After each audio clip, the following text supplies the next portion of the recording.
हो गया। Good good morning. अरे गुड मॉर्निंग। सवाल करके लाओ।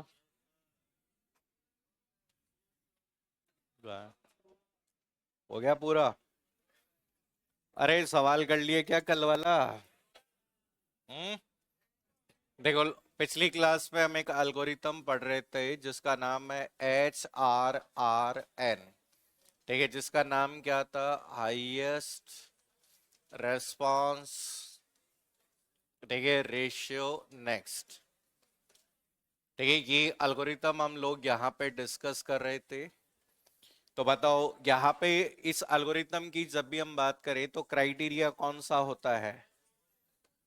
अरे क्राइटेरिया क्या था? क्या था? रेस्पॉन्स टाइम था। मोड कैसा था? मोड कैसा था? प्रिमिटिव या नॉन प्रिमिटिव? Non primitive.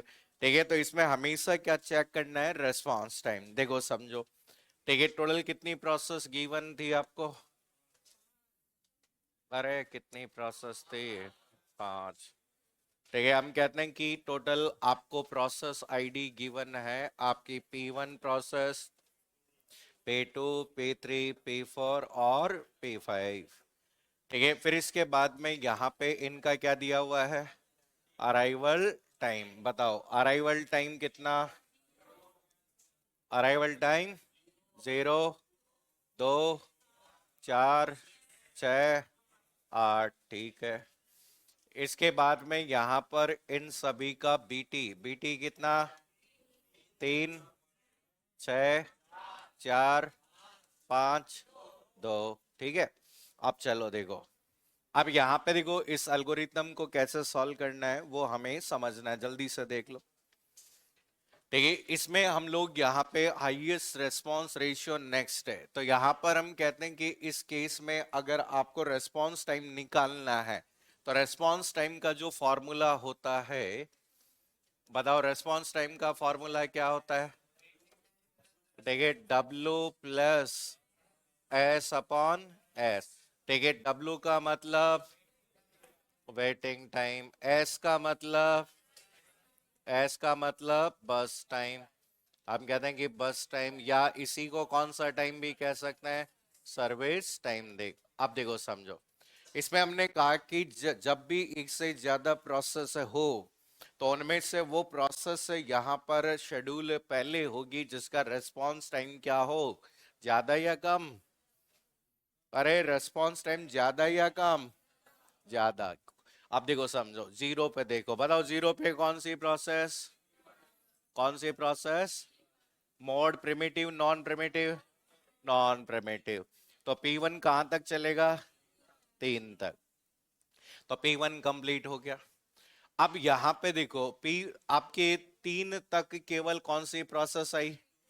कौन सी प्रोसेस आई? P2। अब एक ही प्रोसेस है या एक से ज्यादा है? एक ही प्रोसेस है। तो एक ही प्रोसेस होता है तो क्या किसी क्राइटेरिया की जरूरत है क्या? नहीं। अब बताओ, दो पे कौन सी प्रोसेस? कौन सी? P2। P2 कितना एग्जीक्यूट करेगा? 6। तो कितना हो गया? 9। अब देखो, P2 पूरा हो गया, हो गया। अब जैसे ही 9 की बात हुई तो 9 पर आपके एक ही प्रोसेस है, एक से ज्यादा? तो हम कहते हैं कि आपकी P3 भी प्रोसेस है, P4 भी प्रोसेस है और P5 भी है। अब हमारे पास में 3 प्रोसेस है, तो 3 प्रोसेस में से आपकी वह प्रोसेस जाएगी, ठीक है, जिसका रेस्पॉन्स टाइम सबसे क्या है? ज्यादा। अब रेस्पॉन्स टाइम कैसे निकालना है? आप देखो, रेस्पॉन्स टाइम ऑफ, तो हम कहते हैं कि रेस्पॉन्स टाइम ऑफ सबसे पहले कौन सा? P3। अब भी प्रेजेंट टाइम बताओ कितना है? 9 है प्रेजेंट टाइम। अब इस प्रोसेस का अराइवल टाइम कितना था P3 का? अरे P3 का, P3 का अराइवल टाइम 2 क्यों बोल रहे हो तुम? अच्छा 4 बोल रहे हो तुम, है? अंग्रेज है?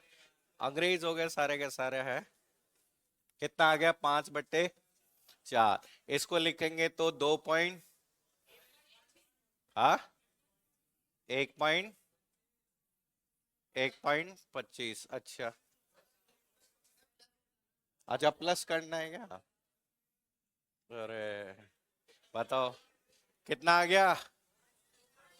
अरे नौ, नौ में से माइनस करो कितना? चार, और प्लस कितना करो? चार, और अपॉन में चार, तो 5 + 4 अपॉन 4 कितना?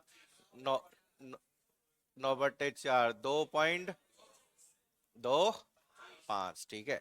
अब रेस्पॉन्स टाइम ऑफ कौन सा? P4। बताओ P4 present time 9, arrival time,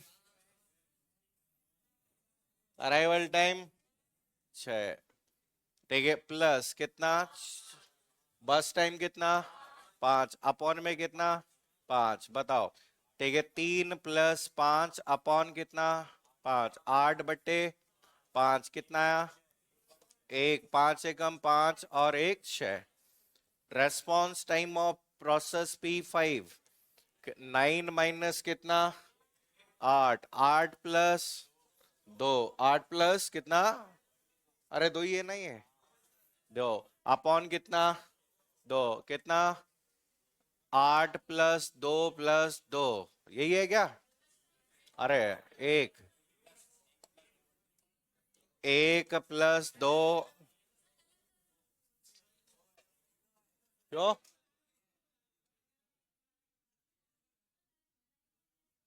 क्या? क्या?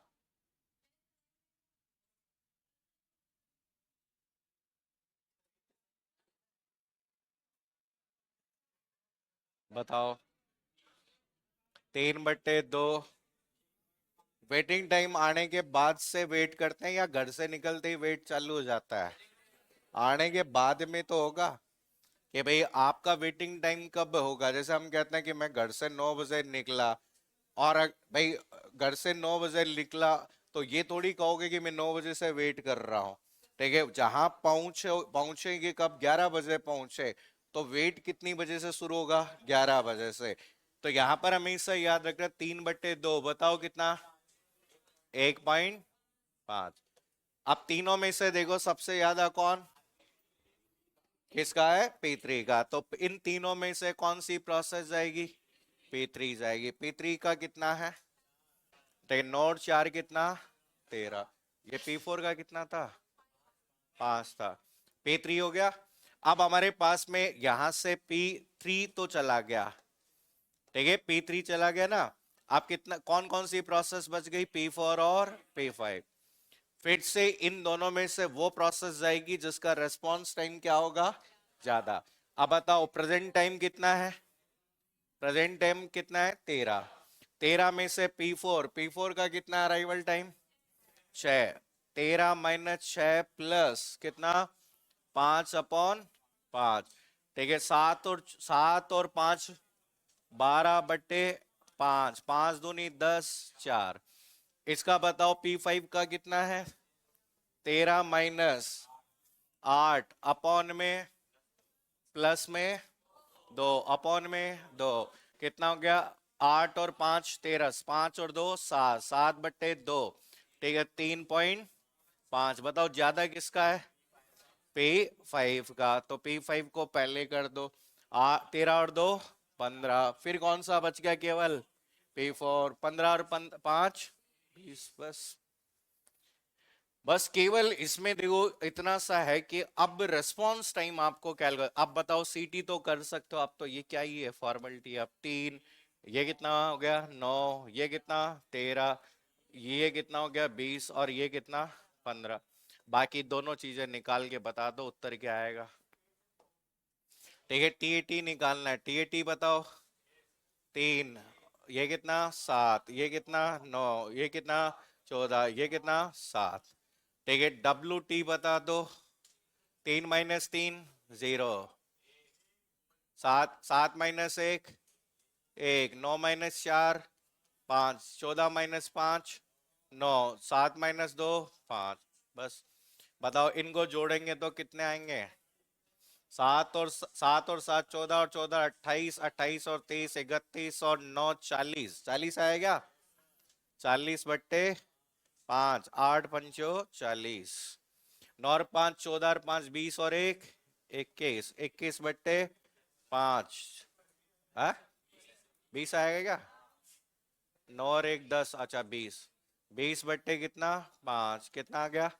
4, बस।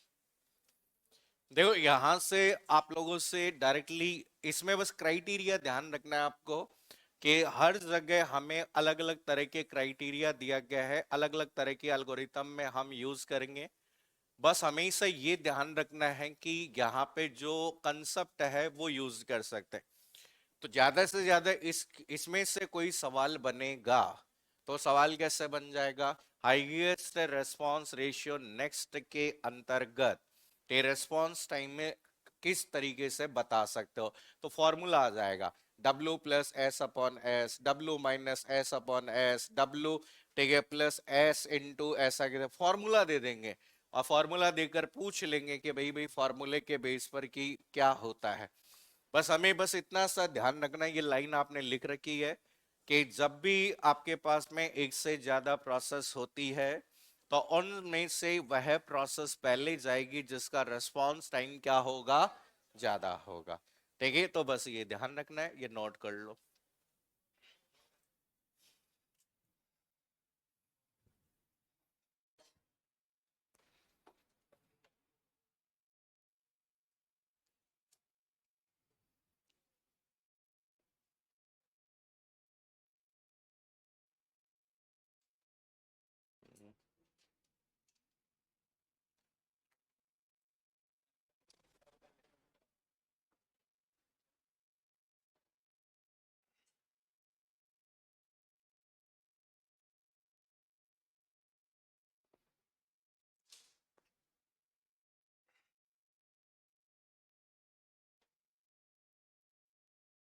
कितने लोग हैं जिनका सही था ये?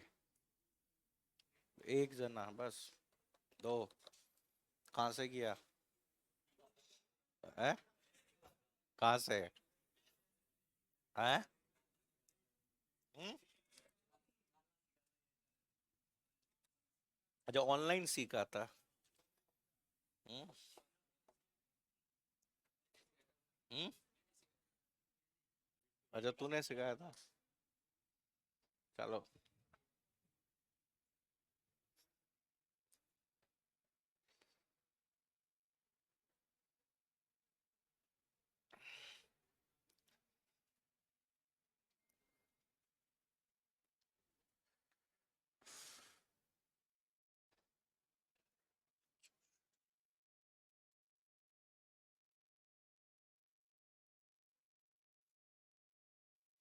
हम्म?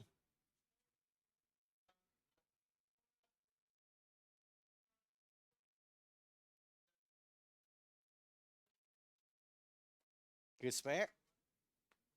इनमें?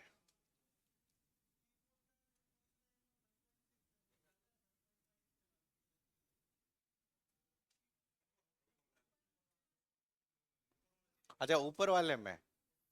ऊपर वाले में क्या है? सबसे ज्यादा रिस्पॉन्स टाइम P3 का ही तो है। नहीं, इन इन तीनों में देखो पहले, अभी केवल कौन है? ये तीन है। इस समय बात करो तो इस समय तीनों में से सबसे ज्यादा रिस्पॉन्स टाइम किसका है? P3 का। तो कौन आया? P3 आया। हाँ,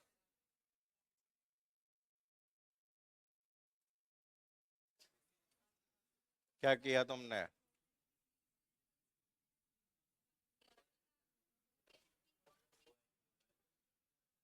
P3 और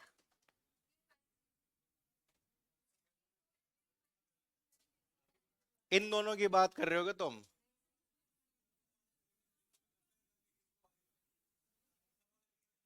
इनको और इनसे कंपेयर करेंगे? ये तो देखो, ये केवल यहां तक की बात हो रही है।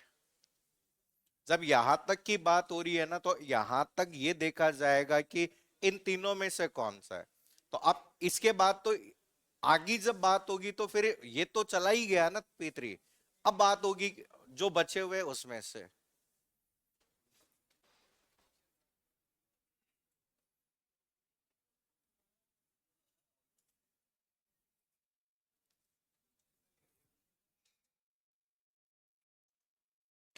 अरे हो गया नोट? चलिए, नोट थोड़ी करना था, सॉल्व करना था। हम्म।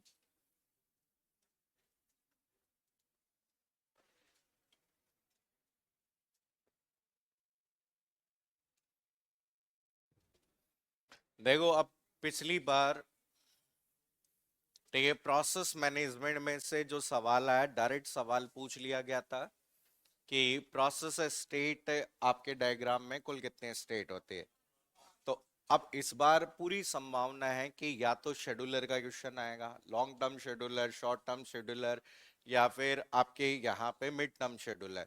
ठीक है, उनमें से पूछ लेंगे कि डिग्री ऑफ मल्टी प्रोग्रामिंग को कौन कंट्रोल करता है, रेडी क्यू से जॉब क्यू से रेडी क्यू में कौन ले जाता है, रेडी क्यू से किस में ले जाता है। और अगर उन दोनों में से भी क्वेश्चन नहीं बना तो फिर संभावना है कि आपकी शेड्यूलिंग एल्गोरिथम का क्वेश्चन बनेगा।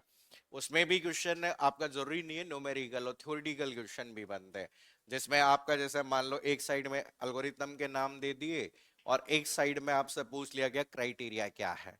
एक साइड में एल्गोरिथम के नाम दे दिए, एक साइड में दे दिया मोड, कौन कौन सा मोड है। ठीक है, या फिर डायरेक्टली पूछ लेगा 5 एल्गोरिथम, 7 एल्गोरिथम के नाम दे दिए, 1 2 3 4 5 7, और बोल दिया कि कौन कौन सी प्रिमिटिव एल्गोरिथम है, कौन कौन सी नॉन प्रिमिटिव है। या फिर ऐसा भी पूछा जा सकता है, एक वर्ड आएगा अभी स्टारवेशन। ठीक है, एक वर्ड आएगा कौन सा, स्टारवेशन। ठीक है, तो कई बार एग्जाम में ये भी क्वेश्चन आता है कि कौन सी एल्गोरिथम में स्टारवेशन होने की क्या है संभावना है। ठीक है, वो क्वेश्चन भी पूछा जाता है। ठीक है, बाकी जैसे आपके डायरेक्ट डेफिनेशन कॉन्वॉय इफेक्ट क्या होता है, ये कौन सी आपके एल्गोरिथम टाइम शेयरिंग मोड में काम में ली जाती है, ठीक है, किसी का primitive mode, non primitive mode, ऐसा भी पूछा जा। अब देखो इसमें एक और एल्गोरिथम में, जो लास्ट एल्गोरिथम हम यहाँ पर कहते हैं, ठीक है, उसे आपका कहा जाता है उसे मल्टी लेवल क्यू। ठीक है, multi level queue scheduling algorithm के नाम से जाना जाता है। इसका कोई न्यूमेरिकल या कोई वैसे नहीं है कंसेप्ट, बस ये थ्योरेटिकल कंसेप्ट है। ठीक है, मल्टी लेवल क्यू शेड्यूलिंग का मतलब क्या होता है, नाम से पता चल रहा है कि अभी तक आप लोग जब भी कोई भी ऑपरेशन परफॉर्म कर रहे थे तो रेडी क्यू केवल कितनी थी, एक। अभी तक हम कह रहे थे कि आपकी जो भी रेडी क्यू होगी वो केवल और केवल कितनी होगी, एक होगी। अब इसमें क्या किया जाता है कि एक रेडी क्यू की जगह, ठीक है, एक से ज्यादा आपकी क्या होती है, रेडी क्यू। ठीक है, हम कहते हैं कि आपकी अलग अलग प्रोसेस को, कि हम कहते हैं कैटेगरी वाइज डिवाइड कर दिया गया है, कि आपके पास में जो भी एक से ज्यादा प्रोसेस अवेलेबल है उनका वर्गीकरण कर दिया गया है। ठीक है, तो यहां पर हम कहते हैं कि ये सब जो प्रोसेस है, तो ये हम कहते हैं कि ये आपकी जितनी भी प्रोसेस है वो आपकी रेडी क्यू है। ठीक है, जिसमें हम कहते हैं रेडी क्यू 1 है, ये रेडी क्यू आपकी 2 है, रेडी क्यू 3 है, रेडी क्यू आपकी 4 है, और रेडी क्यू आपकी क्या है, 5 है। ठीक है, 5 रेडी क्यू बना दी गई। अब ज्यादा भी हो सकती है, कम भी हो सकती है, इस तरीके से। और इसमें हम कहते हैं कि ये वाली जो है, इस वाली क्यू के अंदर आप कह रहे हैं ये जो सबसे ऊपर वाली जो आपकी क्यू है, इसमें हमने रखा कि कौन सी प्रोसेस को, हाई प्रायोरिटी प्रोसेस। ठीक है, ज्यादा प्रायोरिटी की क्या है, प्रोसेस। और इसमें हमने कौन सी प्रोसेस को रख दिया गया, लो प्रायोरिटी प्रोसेस। ठीक है, आपने एग्जाम्पल के तौर पे समझो, अभी भी सीपीयू केवल कितना है, सीपीयू के पास में रनिंग में कितनी जा सकती है, एक। अब देखो सब, अब ऐसे होता है ना कि ये आपका टिकट का काउंटर होता है, रेलवे स्टेशन पे आपने देखा होगा। तो रेलवे स्टेशन पे टिकट का काउंटर है, टिकट देने वाला एक ही जन है, लेकिन आपने देखा होगा वहां पर कतार एक से क्या होती है, ज्यादा। जैसे उसने एक कतार बना रखी है एक्स सर्विसमैन, एक कतार बना रखी है फीमेल, एक कतार बना रखी है कौन सी, मेल। ठीक है, तो इनमें उसने क्राइटेरिया डिसाइडेड किया हुआ है कि एक्स सर्विसमैन की प्रायोरिटी सबसे क्या है, हाई। फिर इसके बाद में प्रायोरिटी किसकी है, इसकी, और इसके बाद में प्रायोरिटी किसकी आती है, इसकी। अब 3 जने एक ही समय पे टिकट लेने के लिए, लेकिन उनमें से सबसे पहले टिकट किसको मिलेगी, अगर एक्स सर्विसमैन में आपकी क्राइटेरिया है। अब लेकिन इस केस में हम कहते हैं कि जब भी सीपीयू आपका कोई भी ऑपरेशन परफॉर्म करेगा तो यहाँ पे सबसे पहले हायर प्रायोरिटी की प्रोसेस लेगा कि पहले हमेशा रेडी क्यू वन की प्रोसेस जाएगी, फिर रेडी क्यू की जाएगी, फिर रेडी थ्री की, फिर रेडी क्यू फोर की, फिर रेडी क्यू फाइव। लेकिन इस एल्गोरिथम के साथ में दिक्कत क्या है? ठीक है, यहां पर कोई भी एक प्रोसेस दूसरी आपकी क्यू में स्विच नहीं कर सकती। मतलब जिस क्यू में जिसको असाइन किया, ऐसा थोड़ी है कि आदमी इस वाली में लाइन में लग जाएगा। लग सकता है क्या? नहीं, मतलब ये इसमें नहीं जा सकता। ठीक है, तो यहां पर इस केस में एक दिक्कत आती है कि अगर कोई प्रोसेस लो प्रायोरिटी की है तो जिस क्यू में है उसे वेट करने में समय क्या लगेगा? ज्यादा। भाई जैसा आपने कहा कि एक्स सर्विसमैन एक ही आदमी है अभी, तो तीन आपके, एक आदमी यहाँ, एक महिला यहाँ, एक यहाँ है, तो तीनों तीनों एक साथ है, लेकिन ये व्यक्ति टिकट केवल किसको देगा? एक सर्विस। ठीक है, आपने जैसे ही इसको एक टिकट दे दी, इतने में दूसरा एक्स सर्विसमैन आ गया। जैसे ही आपने इसको दी, फिर एक और एक्स सर्विसमैन आ गया। ठीक है, जब ये खाली हुई तो इसमें से आपकी एक महिला आपकी चली गई, फिर एक और महिला आ गई, फिर ये, तो ऐसे तो इस व्यक्ति का नंबर बहुत लेट आएगा। तो वो कहेगा कि लाइन में हूं लेकिन फिर भी मेरा नंबर नहीं आया क्योंकि मेरी प्रायोरिटी क्या है? लो है। और इस प्रॉब्लम को कहा जाता है starvation, indefinite waiting time of a process. के प्रोसेस का अनिश्चित वेटिंग टाइम है कि पता नहीं कि कब नंबर आएगा, आपको कुछ नहीं पता। तो यहां पर इस प्रॉब्लम को दूर करने के लिए एक नई एल्गोरिथम बनी, तो ये जिसे कहा गया कि multi level feedback queue algorithm. ठीक है, तो उस फीडबैक क्यू एल्गोरिथम में क्या किया जाता है कि कोई भी जो प्रोसेस है उस प्रोसेस की प्रायोरिटी को चेंज भी किया जा सकता है। कि हम कहते हैं कि जैसा मान लीजिए ये वाली क्यू खाली है, ये वाली क्यू क्या है? खाली है। तो ये वाली जो क्यू खाली है, तो उस केस में क्या कर सकते हो कि लो प्रोसेस की प्रायोरिटी को बढ़ाकर कहां भेजा जा सकता है? इस वाले क्यू में। तो यहां से स्टारवेशन की समस्या क्या हो गई? खत्म हो गई। तो यहां पर जैसे फॉर एग्जांपल ऐसे से बहुत सिंपल तरीके से समझो कि भाई यहां पर जिसकी प्रायोरिटी ज्यादा है वो पहले जाएगा। लेकिन यहां पर ऐसे तो लो प्रायोरिटी वाली प्रोसेस का कभी नंबर ही नहीं आएगा। तो ये कभी भी नंबर नहीं आएगा, हो सकता बहुत देर तक वेट करना पड़े। ठीक है, तो इसलिए यहां पर इस प्रॉब्लम को सॉल्व करने के लिए नई एल्गोरिथम बनाई गई जिसे multi level feedback queue algorithm कहा गया। ठीक है, जिसमें कहा गया कि प्रोसेस एक क्यू से दूसरी क्यू में क्या कर सकती है? स्विच कर सकती है। ठीक है, हम कहते हैं अगर खाली पड़ी है तो क्या कर दो? स्विच कर जाओ। ठीक है, ये ऑपरेटिंग सिस्टम डिसाइड करेगा, तो इससे स्टारवेशन की समस्या को क्या किया जा सकता है? खत्म किया जाए। ठीक है, तो यहां पर ये आपको स्विच करना है, लेकिन ये स्विचिंग करने का कार्य भी ऑपरेटिंग सिस्टम ही करता है। तो इसमें लिख लो बस, केवल हेडिंग डालो मल्टी लेवल क्यू शेड्यूलिंग में लिखो।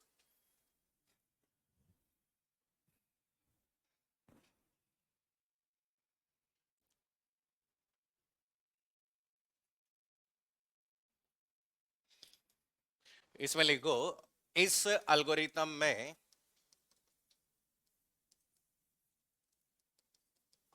इस एल्गोरिथम में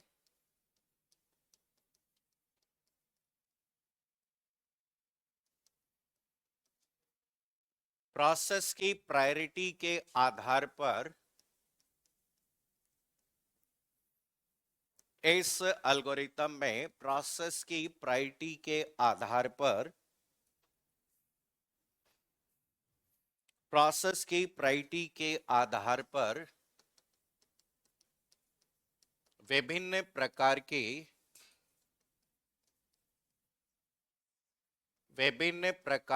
रेडी क्यू को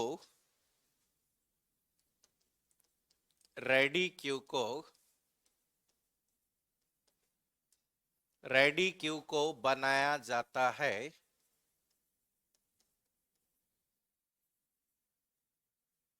तथा तथा प्रायोरिटी के आधार पर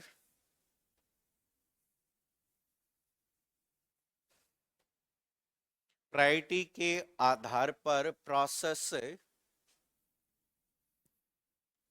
प्रायोरिटी के आधार पर प्रोसेस को रखा जाता है। प्रायोरिटी के आधार पर प्रोसेस को रखा जाता है। नेक्स्ट पॉइंट लिखो।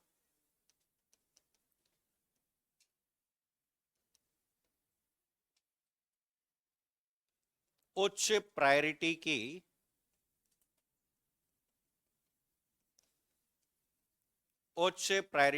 प्रोसेस को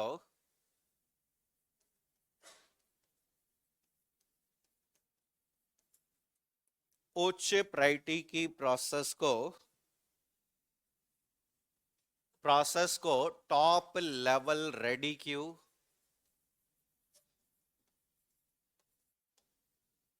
उच्च प्रायोरिटी की प्रोसेस को टॉप लेवल रेडी क्यू, जबकि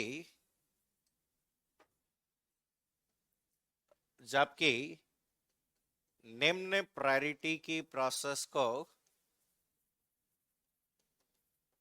निम्न प्रायोरिटी की प्रोसेस को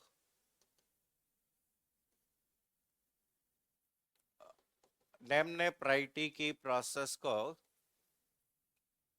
सबसे निचली क्यू, बॉटम,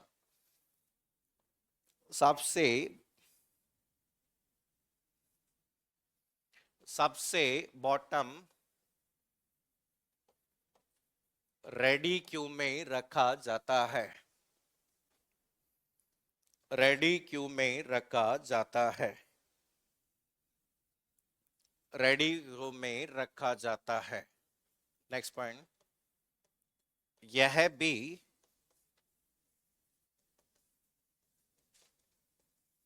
भी संभव है कि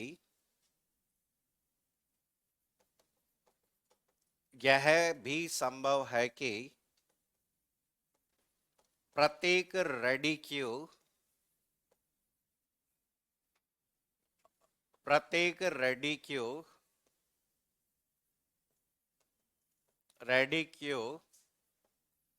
विभिन्न शेड्यूलिंग एल्गोरिथम का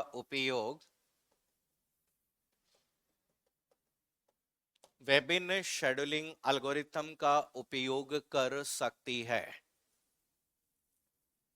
यह भी संभव है कि प्रत्येक रेडी क्यू विभिन्न शेड्यूलिंग की का उपयोग कर सकती है।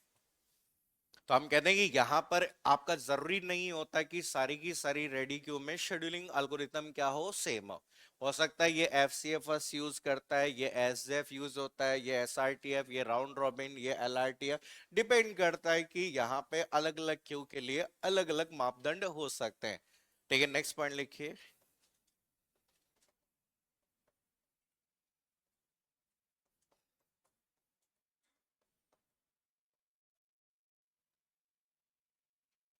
टॉप लेवल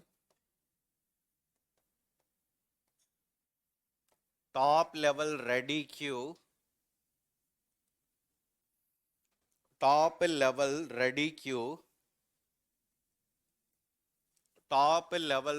क्यू के पूर्ण होने पर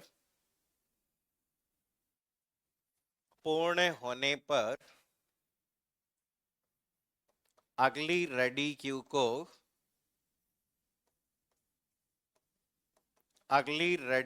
को शेड्यूल किया जाता है। अगली रेडी क्यू को शेड्यूल किया जाता है।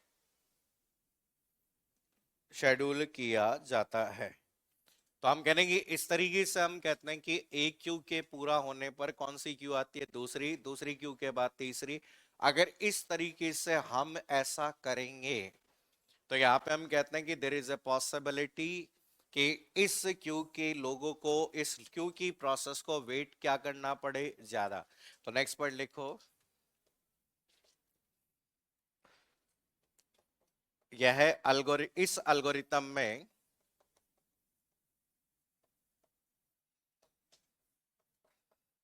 इस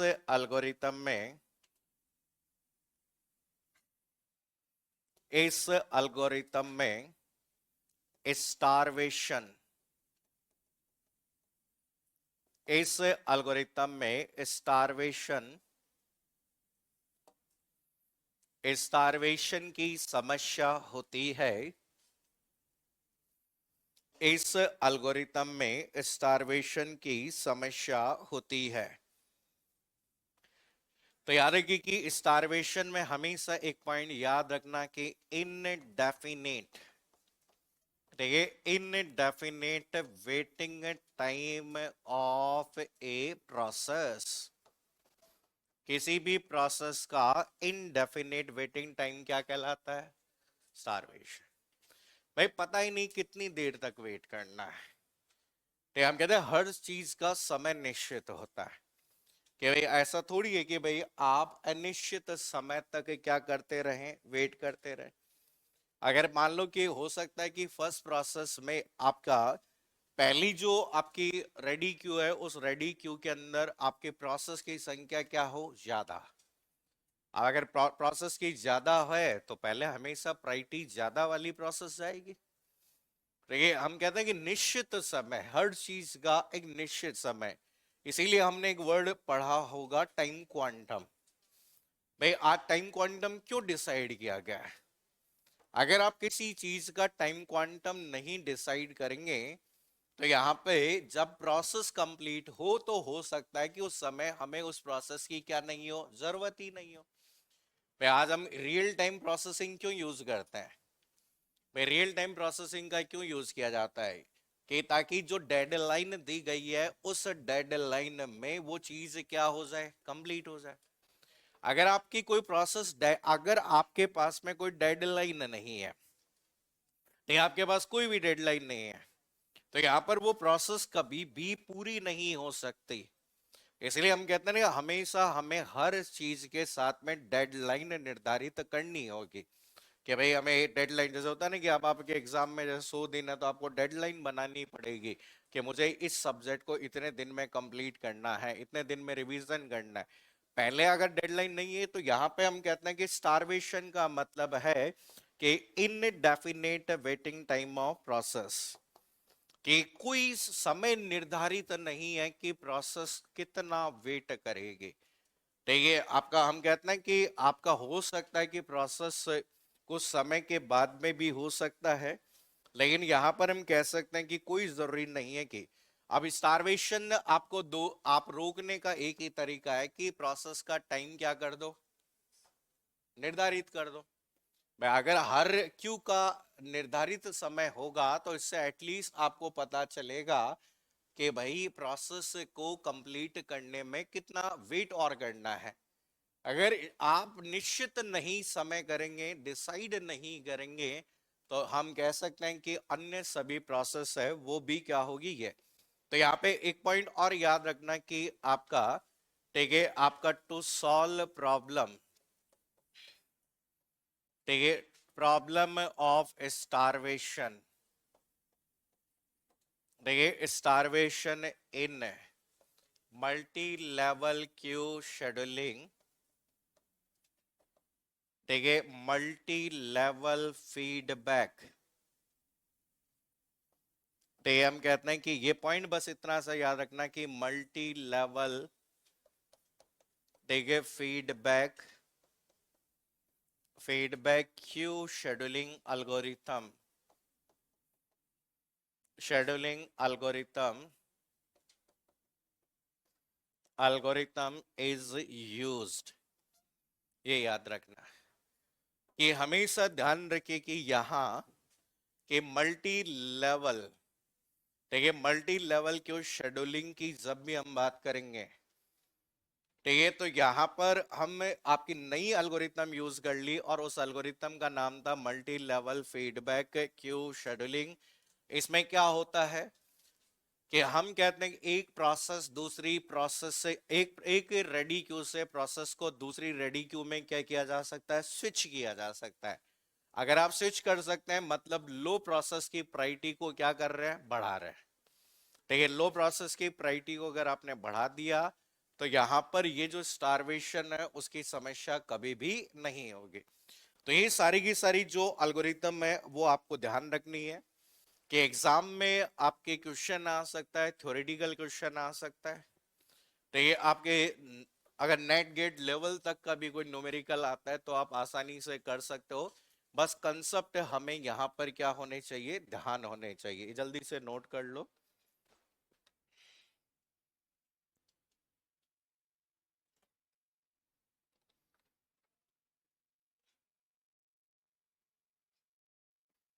मोड एल्गोरिथम का नहीं है ना, क्यू में है वो तो। अब इसमें अगर मान लो राउंड रॉबिन है तो यहाँ ये वाली क्यू किस में काम करेगी, प्रिमिटिव मोड में।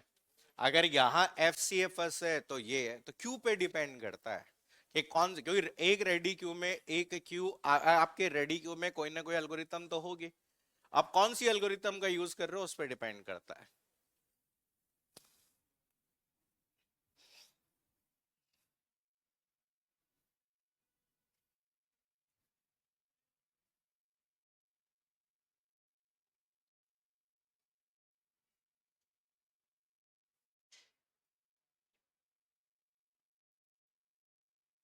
हो गए नोट? अरे हो गया क्या? हम्म, जल्दी करो जल्दी।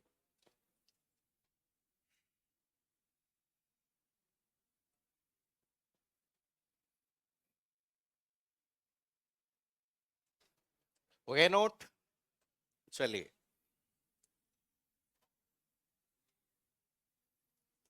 लेकिन लास्ट में हमें यहाँ पर ध्यान रखिए कि एक सवाल जो बनता है उसके बारे में हमें ध्यान रखना है। ठीक है, आपसे एग्जाम में पूछा जा सकता है इन एल्गोरिथम का ओवरव्यू। तो ओवरव्यू के बेस पर हमें यहाँ पर ध्यान रखना है कौन सी एल्गोरिथम में क्या होता है, वो हमें पता होना चाहिए। जैसे समझो कि सबसे पहले हम यहाँ पर एल्गोरिथम की बात करें। ठीक है, कौन कौन सी एल्गोरिथम आपकी है, और इस एल्गोरिथम में स्टारवेशन की बात होती है। कि ऐसे हम कहते हैं कि जो भी एल्गोरिथम हम लोगों ने पढ़ी है वो, और आपके यहाँ पर इसमें स्टारवेशन होगा या नहीं होगा। तो यहाँ पर देखो, इस वाले भाग में आपकी अलग अलग तरह की एल्गोरिथम्स हमने पढ़ी है। तो एग्जामिनर क्या करता है, डायरेक्ट क्वेश्चन पूछ सकता है कि भाई बताओ कि कौन सी एल्गोरिथम में स्टारवेशन होगा या नहीं हो। सबसे पहली एल्गोरिथम कौन सी है, एफ सी एफ एस। बताओ, एफ सी एफ एस का पूरा नाम, मोड कौन सा, प्रिमिटिव या नॉन प्रिमिटिव, क्राइटेरिया कौन सा, अराइवल टाइम। अराइवल टाइम में क्या स्टारवेशन की कभी समस्या आएगी? नहीं आएगी। होगी? है? नो। क्या स्टारवेशन की समस्या होगी क्या? नहीं होगी। क्योंकि हर प्रोसेस अराइवल के बाद में अपना जो भी आपका बस टाइम है उसको क्या कर लेगी, कंप्लीट कर लेगी। तो ऐसा कभी नहीं होगा कि किसी प्रोसेस को हमेशा ही वेट करना पड़ेगा। ऐसी कंडीशन कभी भी आपकी नहीं होगी। तो ये इसके बाद में आपका एक एल्गोरिथम होती है S R T F. S R T F का पूरा नाम, शॉर्टेस्ट रिमेनिंग टाइम फर्स्ट। देखिए, शॉर्टेस्ट रिमेनिंग टाइम फर्स्ट की जब बात करें तो क्राइटेरिया कैसा था, बस टाइम। बस टाइम में भी कितनी यूनिट, एक यूनिट। ठीक है, इसमें मोड कैसा था, प्रिमिटिव या नॉन प्रिमिटिव, नॉन प्रिमिटिव। अब मान लीजिए किसी का बस टाइम बहुत ज्यादा हो, तो यहाँ पे उस प्रोसेस को एग्जीक्यूट करने में समय भी क्या लगेगा, ज्यादा। इसलिए यहाँ क्योंकि एक एक यूनिट ही तो होती है, तो इसलिए किसी का बस टाइम बहुत ज्यादा है तो हो सकता है कि उसको वेट करना भी क्या पड़े, ज्यादा करना पड़े। देखिए, अगली जो अल्गोरिथम हम कहते हैं कि, देखिए एस जे एफ। एस जे एफ के बारे में आप लोगों ने पढ़ा था कि एस जे एफ की जब बात करें, शॉर्टेस्ट जॉब फर्स्ट। तो शॉर्टेज जॉब मोड प्रिमिटिव है या नॉन प्रिमिटिव है, नॉन। अब किसी प्रोसेस का बस टाइम ज्यादा है तो हम कहते हैं कि जो शुरुआत में छोटी प्रोसेस होगी वही वही जाएगी। तो इसलिए इसमें भी स्टारवेशन की क्या हो सकती है, समस्या। भाई आपका यहाँ पे स्टारवेशन संभव है अगर किसी प्रोसेस की यहाँ पे बस टाइम सबके कम है और एक प्रोसेस का बस टाइम क्या है, बहुत ज्यादा है। तो इसके बाद में अगली जो एल्गोरिथम है जो कि कौन सी है, राउंड रॉबिन। बताओ, राउंड रॉबिन में स्टारवेशन होगा क्या? नहीं। टाइम क्वांटम बोला कि यहाँ पे कहा गया कि जितना टाइम क्वांटम है उतना ही एग्जीक्यूट कर सकते हो। एक है तो एक, दो है तो दो, तो इसलिए स्टारवेशन की कभी समस्या नहीं होगी, क्योंकि प्रोसेस है, उस प्रोसेस को उतना ही समय मिलेगा एक समय में। जैसे ही वो कंप्लीट हो जाएगी, यहाँ पे जैसे ही थोड़ा सा होगा दूसरी प्रोसेस आ जाएगी। देखिए आपकी इसके बाद में हम कह सकते हैं कि प्रिमिटिव। देखिए प्रिमिटिव आपकी कौन सी प्रायोरिटी, देखिए हम कहते हैं कि प्रायोरिटी बेस्ड शेड्यूलिंग।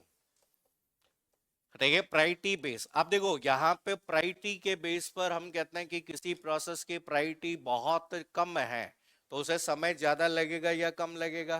ज्यादा। और साथ में प्रिमिटिव और मोड दे दिया तो यहाँ पे क्या होगा? स्टारवेशन। देखिए तो यहाँ पे हम कहते हैं प्रिमिटिव प्रायोरिटी बेस, हमने दोनों पढ़ी थी। देखिए आपकी नॉन प्रिमिटिव भी पढ़ी थी और कौन सी हमेशा याद रखना कि अगर नॉन प्रिमिटिव प्रायोरिटी बेस है, हाँ, तो यहाँ पे देखो कोई चीज ये बोल दिया गया कि भाई जिसकी ज्यादा वही जाएगा, तो जिसकी कम है वो बेचारा कभी उसका नंबर नहीं आएगा, तो ये भी इसमें क्या होगी? स्टारवेशन की समस्या होगी। तो ये इसमें भी हम कह सकते हैं कि भाई स्टारवेशन की समस्या होगी। इसके बाद में आपकी कौन सी थी? L J F. L J F primitive होता है या नॉन प्रिमिटिव? Non primitive.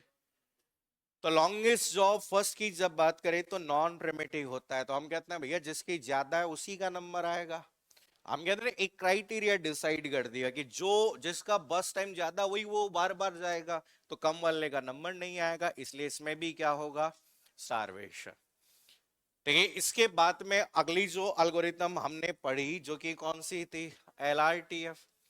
एलआरटीएफ जब इसमें होगा तो एलआरटीएफ में तो पक्का ही होगा। ठीक है, क्योंकि इसमें भी हम कहते हैं कि आपका क्राइटेरिया क्या है? लॉन्गेस्ट जॉब फर्स्ट, तो ये आपका होगा। इसके बाद में हमने पढ़ा कि कौन सा हाईएस्ट रेस्पॉन्स रेशियो आपकी नेक्स्ट। ठीक है, मोड कौन सा था? प्रिमिटिव या नॉन प्रिमिटिव? अरे मोड कौन सा था? Non primitive. तो इसमें हम कहते हैं कि भाई रेस्पॉन्स जिसका ज्यादा वो चला गया, तो यहाँ पे इसमें किसी। तो इसके बाद में अगली जो एल्गोरिथम थी वो कौन सी थी? Multi level Q. इसमें है या नहीं है? अरे है या नहीं है? अभी लिखवाया था ना, इसमें होता है ऐसे multi level feedback queue. Starvation होगा क्या? नहीं होगा। बस ये सारी एल्गोरिथम थी जो हमें ध्यान रखना है। तो एग्जाम में डायरेक्ट क्वेश्चन आता है कि भाई कौन सी एल्गोरिथम में स्टारवेशन हो सकता है, तो ये किसमें आपका स्टारवेशन नहीं हो सकता है। तो ये हमेशा ध्यान रखना कि आपके स्टारवेशन केवल किसमें नहीं है? अरे स्टारवेशन किसमें नहीं है? इसमें नहीं है, इसमें नहीं है, और किसमें नहीं है? इसमें नहीं है, और किसमें? इसमें नहीं। बाकी सब में स्टारवेशन हो सकता है। ये लिख लो जल्दी से। यहां से क्वेश्चन आता है एग्जाम में कि कौन सी एल्गोरिथम में स्टारवेशन हो सकता है, किसमें नहीं हो सकता, ऐसा पूछ सकता है।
हो गया नोट? जल्दी करो तो।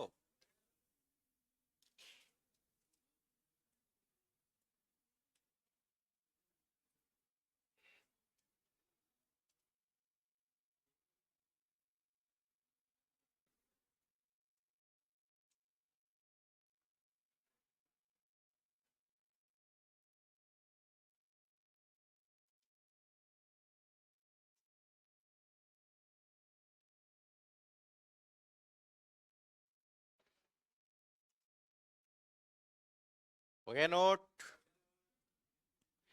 आप देखो समझो।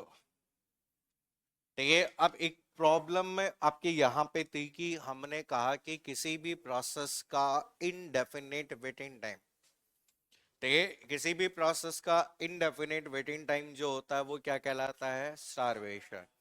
अब स्टारवेशन की समस्या को कैसे दूर करें, तो यहाँ पर एक वर्ड आपको यहाँ पर ध्यान रखना है, और वो शब्द जो होता है, ठीक है, उस शब्द का नाम दिया गया है जिसे क्या कहा गया? एजिंग। आपको अगला जो एक वर्ड ध्यान रखना है, जो देखो यहाँ डेफिनेशन बहुत आती है ऑपरेटिंग सिस्टम में। ठीक है, स्टारवेशन की समस्या को दूर करने का एक तरीका होता है, और उस कंसेप्ट को किस नाम से जाना जाता है? एजिंग कहा जाता है। तो हम कहते हैं कि अगर किसी भी एजिंग वह कंसेप्ट है जिसमें यह कहा जाता है कि अगर किसी भी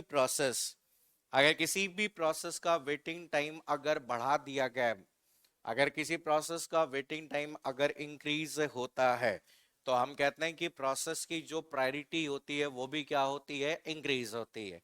या फिर हम कह सकते हैं किसी प्रोसेस की एज, एज का मतलब समय, किसी प्रोसेस की एज को बढ़ा दिया जाए तो उसकी प्रायोरिटी भी क्या हो जाएगी? बढ़ जाएगी।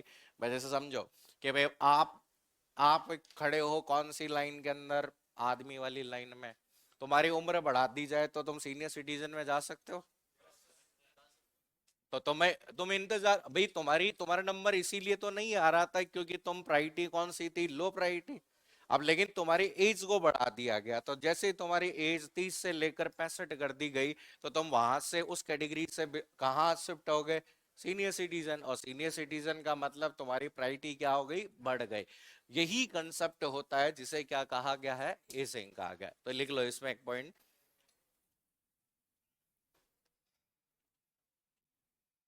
लिखिए, स्टारवेशन की समस्या को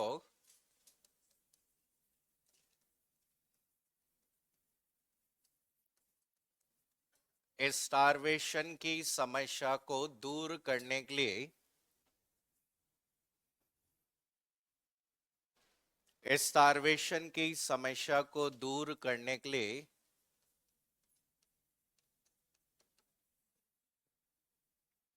एजिंग,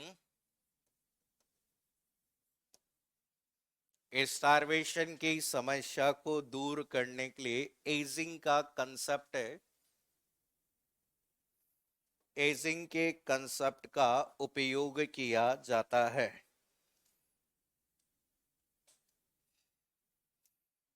एजिंग के कंसेप्ट का उपयोग किया जाता है। इसमें लिखिए, पहला पॉइंट लिखिए इसी में, अगर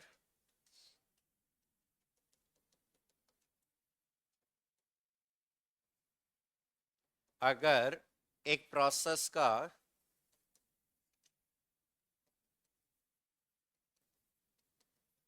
अगर एक प्रोसेस का वेटिंग टाइम में बढ़ता है, एक प्रोसेस का वेटिंग टाइम में बढ़ता है, वेटिंग टाइम में बढ़ता है, तो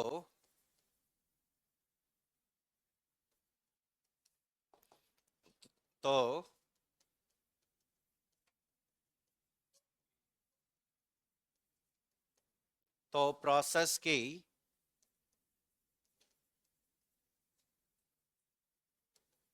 तो प्रोसेस की प्रायोरिटी तो प्रोसेस की प्रायोरिटी प्रोसेस की प्रायोरिटी बढ़ सकती है। प्रोसेस की प्रायोरिटी बढ़ सकती है, प्रोसेस की प्रायोरिटी बढ़ सकती है। कई बार आप लोगों ने देखा होगा कि आप किसी जगह पर बैठे हैं और आप बहुत समय से क्या कर रहे हैं, इंतजार कर रहे हैं। तो उस समय आप लोगों ने देखा होगा कि यहाँ पे जब बहुत देर से इंतजार कर रहे होते हैं तो यहाँ पे आपकी प्रायोरिटी उस समय अपने आप क्या हो जाती है, बढ़ जाती है। ठीक है, उसको लगता है कि जो भी आपकी प्रोसेसिंग करनी है, कहते हैं कि साहब बहुत समय से वेट कर रहे हैं। कई बार होता है ना कि हम सुबह से बैठे हैं तो हम कहते हैं ठीक है भैया प्रायोरिटी तुम्हारी ज्यादा है, आ जाओ। ठीक है, ये आपका एक कंसेप्ट आपका होता है। ठीक है, दूसरा लिखो, अगर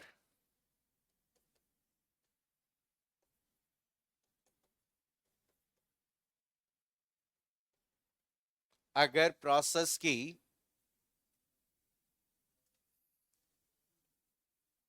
अगर प्रोसेस की एज को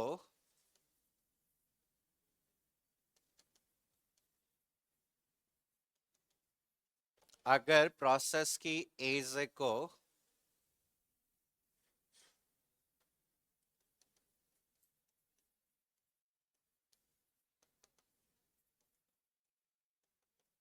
प्रोसेस की एज को प्रोसेस की प्राथमिकता को बढ़ाकर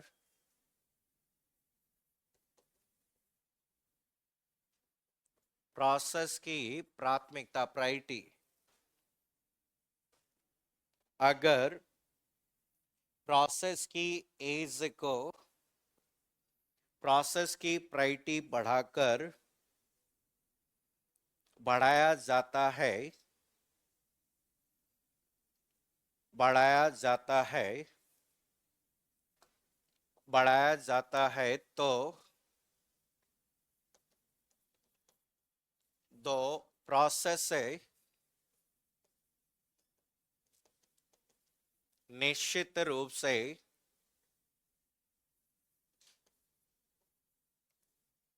निश्चित रूप से एग्जीक्यूशन निश्चित रूप से एग्जीक्यूशन के लिए जाएगी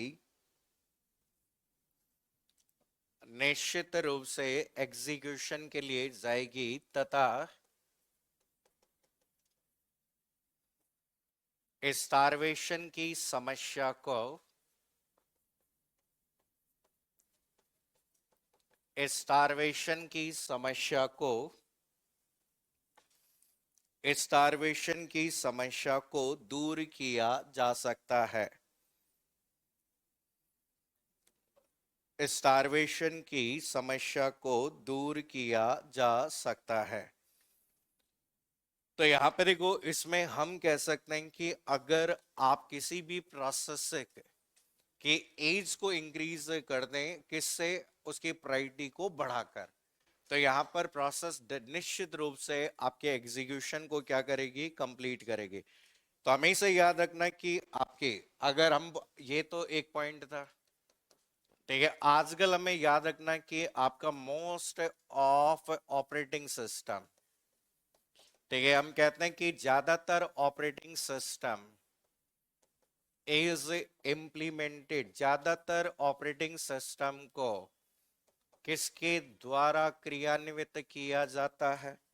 अगर क्वेश्चन आए तो हम कहते हैं कि साहब ये ज्यादातर ऑपरेटिंग सिस्टम कौन सी एल्गोरिथम का यूज करते हैं, राउंड रॉबिन शेड्यूलिंग एल्गोरिथम। कई बार एग्जाम में क्वेश्चन पूछ लिया जाता है कि अधिकतर ऑपरेटिंग सिस्टम में कौन सी शेड्यूलिंग एल्गोरिथम का उपयोग किया जाता है। तो यार ना, ज्यादातर ऑपरेटिंग सिस्टम होते हैं, उन सभी ऑपरेटिंग सिस्टम में, ठीक है, आजकल जितने भी अति आधुनिक या मॉडर्न ऑपरेटिंग सिस्टम है, ठीक है, उन सभी में कौन सी ऑपरेटिंग सिस्टम यूज किए जाएंगे, ये। तो यहाँ पे हम कहते हैं कि याद रखना, ऐसे क्वेश्चन, छोटे छोटे क्वेश्चन बन सकते हैं कि आपके कौन सी एल्गोरिथम है जो यूजफुल है, तो क्योंकि टाइम शेयरिंग मोड पे काम करते हैं। भाई आप समझो, आजकल जितने भी ऑपरेटिंग सिस्टम हम यूज करते हैं, जो या तो किसके आधारित होते हैं, मल्टीटास्किंग, और या फिर ऑपरेटिंग किस पर काम करते हैं, मल्टी प्रोग्रामिंग। तो हम कहते हैं या तो मल्टीटास्किंग पर आधारित होते हैं या फिर किस पर आधारित होते हैं, मल्टी प्रोग्रामिंग।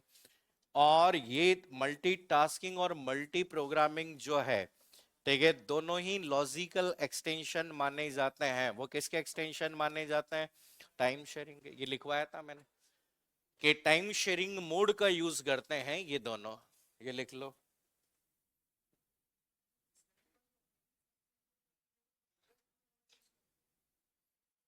नहीं नहीं नहीं, यही यूज होता है। जो हम जनरल पर्पज में जो यूज करते हैं वो यही होता है। पीछे क्यों बैठा, पहले ये बता। आगे आजा, आगे आजा तो, आगे आजा। मैं तो ऐसे ही लिखूंगा। हम्म।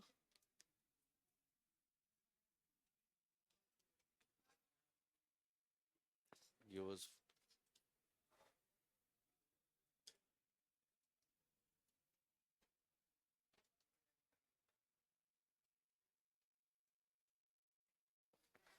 ठीक है, यहां पर एक और वर्ड यूज आता है जिसे क्या कहते हैं? डिस्पैच। Dispatch latency. देखिए कई बार एग्जाम में देखो ये छोटे छोटे आपके सवाल आपके पूछे जा सकते हैं। ठीक है, अगला जो शब्द आपको याद रखना है जिसका नाम क्या है? Dispatch latency. तो हम कहते हैं कि एक प्रोसेस को स्टॉप करके, एक प्रोसेस को स्टॉप करके दूसरी प्रोसेस को स्टार्ट करने में स्टार्ट करने में लगने वाला समय। आप सबको पता है एक प्रोसेस से दूसरी प्रोसेस में जाने की प्रक्रिया को क्या कहते हैं? एक प्रोसेस से दूसरी प्रोसेस में जाने की प्रक्रिया को क्या कहते हैं? Context switching. कॉन्टेक्स्ट स्विचिंग का कार्य कौन करता है? डिस्पैच है। लेकिन ये जो जितना समय लगाएगा एक प्रोसेस को स्टॉप करके दूसरी प्रोसेस को शुरू करने में, जो समय लगाएगा वो समय क्या कहलाता है?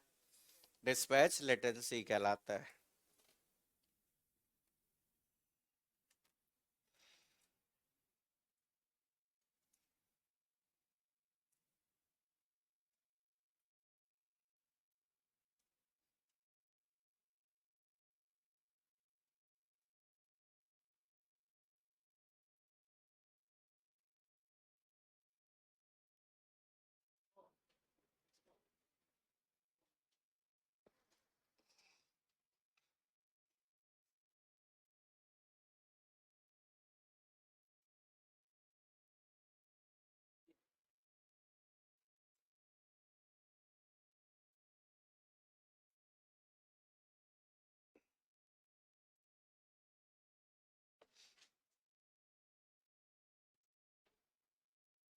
हो गया नोट? चलिए नोट कर लो, नया टॉपिक हम कल से शुरू करेंगे। अभी प्रोसेस मैनेजमेंट कंप्लीट नहीं हुआ है, अब हम पढ़ेंगे प्रोसेस सिंक्रोनाइजेशन। ठीक, कभी कभी क्वेश्चन आ जाता है प्रोसेस सिंक्रोनाइजेशन और फिर डेडलॉक। ठीक है, तो ये प्रोसेस से संबंधित ही पॉइंट है।